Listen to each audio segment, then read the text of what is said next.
Hello and welcome to this video. My name is Smári. In this one we will learn all about castling, or how to castle your king. So let's get started. Once in every game you get to move two pieces on the same move, your king and a rook. It's also the only time in the game where your king can go more than one square.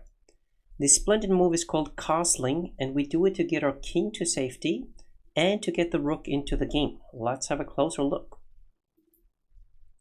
The pieces that can castle are your king and your rooks, but before that can happen, the pieces between them have to move. This is the king side of the board, shown in green color. You might remember this from one of the previous videos that we've done. And this is the queen side of the board, shown in yellow color. You can castle to either the king side or the queen side. It's your choice. If you castle king side, you have to first move a bishop and a knight, shown in green. Or if you go queen side, you have to move a knight, a bishop, and your queen, all shown in yellow. You have to move pawns to let the bishops and your queen out. Castling king side. Here, white has moved a pawn, a knight, and a bishop and is ready to castle king side like the arrows show. The king goes to g1 and then the rook goes to f1. Like that. White has now castled king side.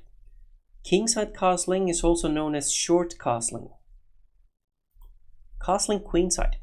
Here, white wants to castle queen side, so he has moved a pawn, a knight, a bishop, and his queen, and is ready to castle like the arrows show. The king goes to c1 and then the rook to d1. Like that. White has now castled queenside. Queenside castling is also called long castling. The king always moves two squares sideways when castling, whether it's kingside or queenside. But the rook goes longer in a queenside castling than it does in a kingside castling. And now the rules for castling. Rule number 1. You cannot castle if you have moved your king earlier in the game. No more castling in that game, but there's always the next game. Number 2. If you have moved one of the rooks earlier in the game, you cannot castle with that rook or to that side. If you haven't moved your king nor the other rook, you can still castle to that side. Example. You move your king's rook, now you can't castle king side, but you can still castle queen side. And rule number 3, you cannot castle if your king is in check. In other words, you cannot castle your way out of a check. So here, which king is in check? That would be the black king on e8 who's in check from the queen on e4. So now black isn't allowed to castle because he's in check.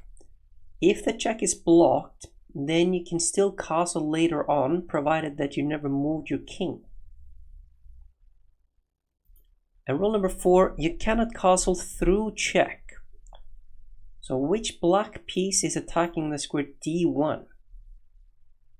It's the black queen on d7 that's attacking d1. Because of that rule, you cannot castle queenside, because your king would then be marching through check. So white can still castle kingside though.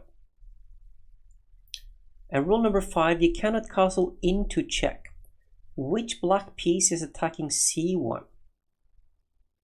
That would be the bishop on g5. Because of that attack, white can't castle queenside, because then he'd be walking his king into check. So you can't do that, and also you're then leaving your king in check, which you can never do in chess. And then there's the question, which way can black castle? And the answer is black can castle queenside. Why can black not castle kingside?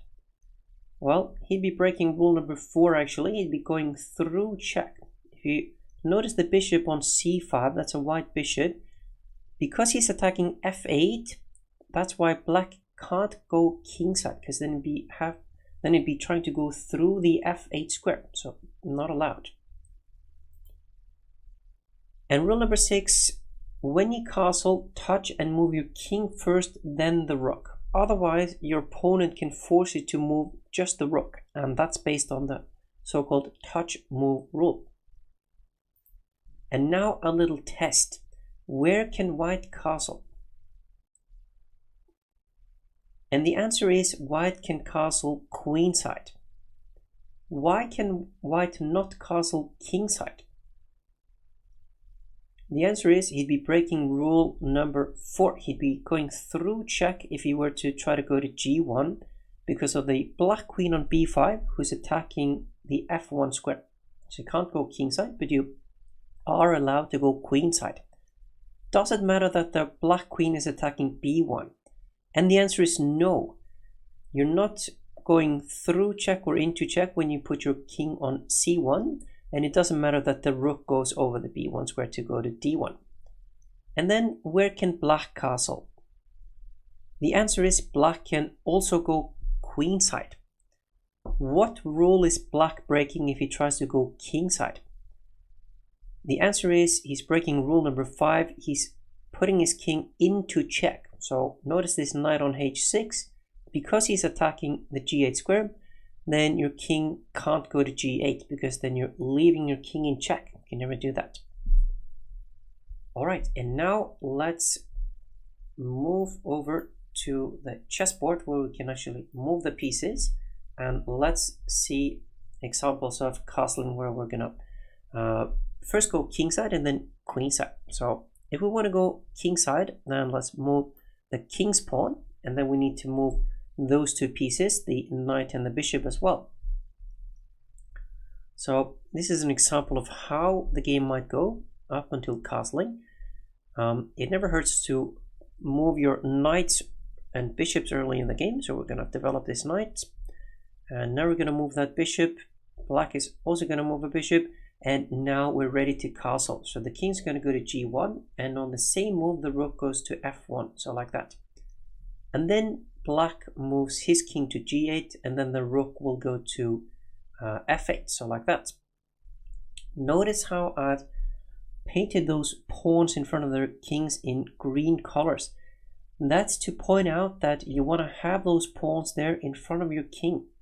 Don't move those pawns away from your king early in the game, because that will weaken your king and make it easier for your opponent to come and attack your king. So just leave those pawns for the time being at least. Later in the game, you might want to move them. Okay, and queenside castling. So we're going to move our queen's pawn, the d pawn, and then we're going to have to move these 3 pieces shown in yellow. So we'll play d4, and then we get the knight out, then we get the bishop out, and then we get the queen out. Black wants to castle kingside, and now we're ready to castle queenside. So like this, the king goes to c1, and then the rook on the same move goes to d1. So that's an example of queenside castling. All right. Now, one more thing, when you castle, make sure that your king is still safe. Should white castle here? The answer is certainly not. White has already lost some pawns, and if he castles kingside, he's going to lose the h-pawn as well.